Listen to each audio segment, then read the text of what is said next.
À 77 ans, Christian Turilla est rongé par un mal invisible.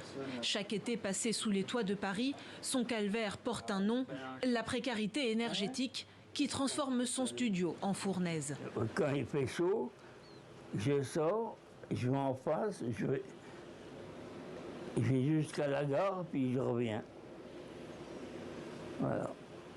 Parce que j'ai du mal à marcher, j'ai oublié de m'asseoir, je suis essoufflé. Voilà. Il ne peut pas dormir, il ne peut pas. Comme lui, de nombreux Français ne peuvent plus faire face au coût de la vie. Après 3 semaines de débats acharnés, le projet de loi de finances rectificative est adopté.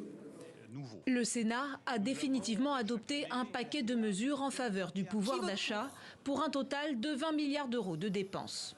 Le projet prévoit notamment la prolongation du bouclier tarifaire jusqu'à la fin de l'année pour geler les prix de l'énergie. Au 1er août, cela a empêché une hausse de 3,89 €.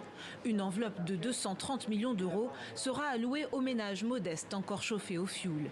La revalorisation des retraites de base et des prestations sociales. Concrètement, les pensions de retraite et d'invalidité des régimes de base seront revalorisées de 4%, une hausse qui se rapproche du niveau de l'inflation. Même chose pour les minima sociaux et les bourses étudiantes.